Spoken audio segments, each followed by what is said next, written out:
people that would deserve it more than you, honestly. Thank you. Zach says he's got another question. If you could perform with one artist, who would it be? One artist alive or not alive? Well, let me ask you my question then before we go to that, and maybe this will answer his too. If you had a chance to sit down and have a cup of coffee with anybody, and this is 5 minutes with anybody living or dead, who would it be? Gosh, I try not to I will never force my beliefs on anyone else, but I do have my own personal beliefs. So I would definitely ultimately I'd want to sit down with Jesus. Because I'm a Christian follower, and having 5 minutes with him on Earth would kind of be, pretty awesome. Well, I mean, just getting to talk to him. Would you badger him with questions, or would you just kind of sit there? I feel like if I were to ask him questions, he'd already know what questions I was going to ask. He'd see it coming, right. And so maybe just have a conversation. You're like, so, have you seen The Walking Dead? What's your take on that? That's what you'd get with 5 minutes with me, and I'll be Walking Dead. You'd be like, Chris, would you just shut up? All right? I don't even watch the damn show. Just shut up. Okay, so obviously you're not going to open for Jesus at a concert. So, no. Who would be the artist that you'd like to perform with? And Zach said, living, dead, doesn't matter. Gosh. I mean, I'm a huge Dierks Bentley fan. So I would love to perform with him. I mean, I'd also love to perform with Shania Twain. That would be pretty remarkable. Shania is so pretty. She's like 50 now, and she's beautiful. Oh, I know, right? It's unreal. I'm seeing her when she comes to Bridgestone in July. I can't wait. I have nosebleed seats, but I don't care. What? You got tickets already, huh? Yeah. Oh, cool. I jumped on that real quick. But I feel like there's somebody else that I'm missing. I mean, there's probably someone really, really important that I'm like, totally that person. If you weren't looking and I sneaked your iPod and I looked at it, what would I find on it? Right now, I've been jamming a lot of Ellie Goulding. I don't even know who that is. I feel embarrassed. Like who's that? She's an English pop artist. She's like techno dance. I listen to everything. Like, don't get me wrong. I listen to everything. I listen to. I love Little Big Town. I've listened to them a lot. There's part of me that wants to open up my iPod and be like, what happened? Ariana Grande. She's awesome. I've listened to a lot of pop music recently, just because I feel like it's summertime and I'm just in a really good mood. So I'm like, I don't know, listening to like a lot of upbeat pop stuff. But gosh, yeah, I don't know. Probably, Shania Twain would be one of the big ones. Yeah, and I said she's 50 and she's beautiful for any age, I guess. I saw a picture of her just the other day and I was like, wow, and she's been around forever. And and she just keeps. I think she's on her. I may be wrong when I read this, but I think she's on her final tour. Like, this is it. Yeah. That's why I really wanted to get tickets to it, because I was like, I've got to go. I've got to go to that. That's her final tour. But so you're there. Well, in another 10 years, she'll be like, Shania's come out of retirement, and she'll probably. Oh, definitely. Yeah, hopefully. Anyway, now joke's on me. What's this about? That is about. Okay, so it's a very personal song that I wrote. About a boy that I was involved with in college. He basically, we hit it off right away, and we fell really hard for each other very quickly. At least I did for him. And he found out that he was going to Ireland, and basically we had like only a couple more months to spend together, and then he was going to be gone in Ireland for like the next semester. And then through the summer he was going to be gone. So I basically wasn't going to see him for a year. And when all was said and done, I like went to him being like, what should I do? Should I like wait for you? Should I like, because I have all these feelings and I don't really know where you stand in it. And he was like, oh, I'm sorry I made you feel that way, but I don't have any feelings for you at all. And sorry that you feel that way, because I don't really care about you. And so it kind of crushed me. And so thus came the idea of like the joke was on me the whole time. Now, when you write this stuff, is it like one of those things where you write it and you're like, ha, or do you write it and it's more of a closure therapy kind of thing? Definitely that song was very therapeutic to write. Mm-hmm. The verses very much so tell, the first verse opens up with how we met, and it's basically exactly how we met. We met because I went to school up in Ithaca, New York, and it was very cold, and we basically met outside in like the middle of the snow, and it was freezing cold, and it was an odd experience. But the second verse kind of just drags it a little bit more into the story, and then the bridge kind of came around. Like when I wrote that bridge, I sat there and I thought about it, and it came out very naturally. It was like just kind of flowed out. But when I was done with it, I was like, oh, that's kind of like everything that I've been wanting to say, I finally just said. Mm-hmm. So that's a lot of the writing process. When we went and recorded it, you're sitting there listening to the song so many times over and over again. But that's when you're kind of like, all right, like let's really break this down. But that's where going back into track those vocals, it became very emotional for me all over again. But it takes balls. And every time it I takes sing that balls, song too. I think, to hang your feelings out like that. Yeah. Yeah, I mean, I couldn't imagine. See, I couldn't imagine doing that, but I'm not a lyricist either. So it's got to take something, I guess, to do that. I mean, a lot of nerve to do it, or is it just natural for you to do that? I feel like sometimes people say too much, Mm-hmm. and it doesn't create a mystery, and it doesn't allow someone to put themselves in the story. And then other times they don't say enough, so it feels very bland. And I think where I was as a songwriter to where I'm trying to become is allowing someone to feel my emotions and allowing my emotions to evoke the emotions in them through their experiences.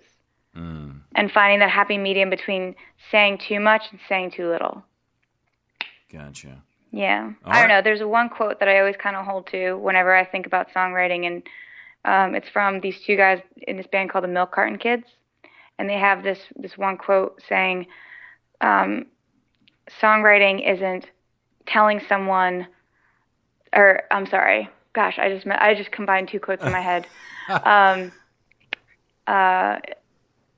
Oh yes, songwriting isn't telling someone what happened; it's fooling them into believing that they were there. Oh, that's Yeah. deep. That's really deep. It kind of puts everything into perspective. It's not telling someone that there's a couch in the room. It's describing how the fabric of the couch felt on your hands. Mm-hmm.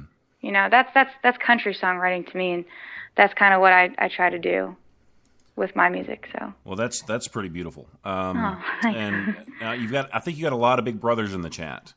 So if Do I? if you ever need a big brother, just let these guys know, and they'll help you out. Joke's on me, Lacey Caroline on the Chris Top program.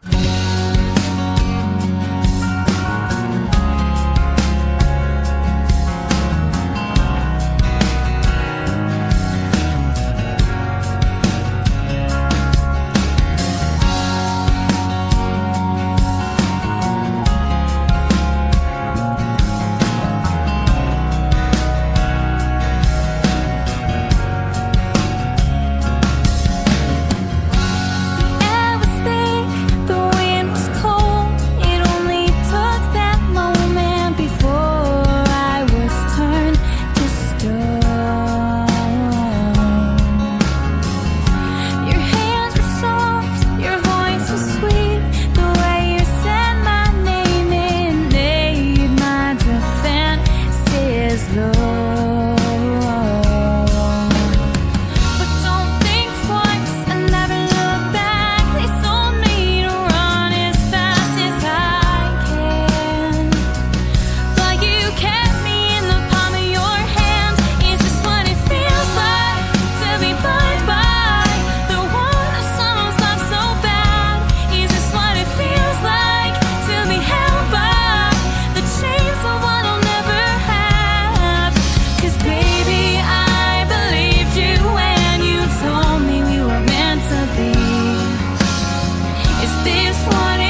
Joke's on Me, Lacey Caroline. What a moving song.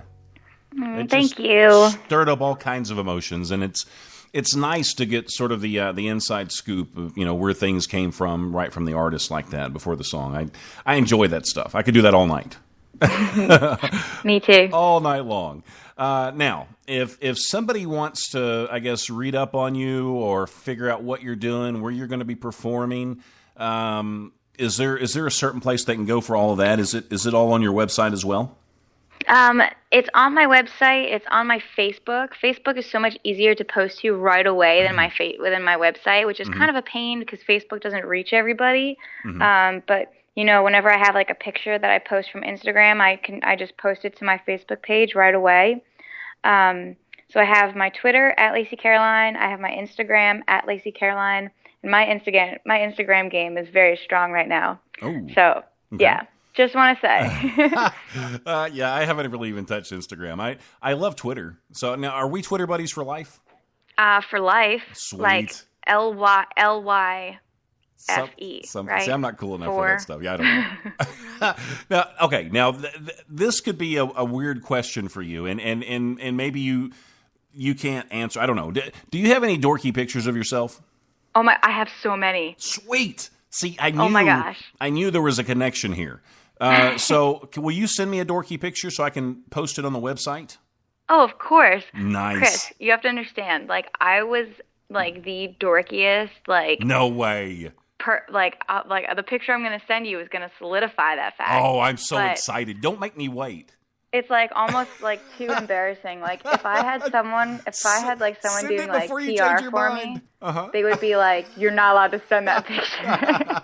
Well, I'll link it. What I'll do, see what this does is it gives the dorks of the world hope that they can be talented and gorgeous as well when they see pictures, like yours up there. See, is what it does. So you're giving dorks around the world hope.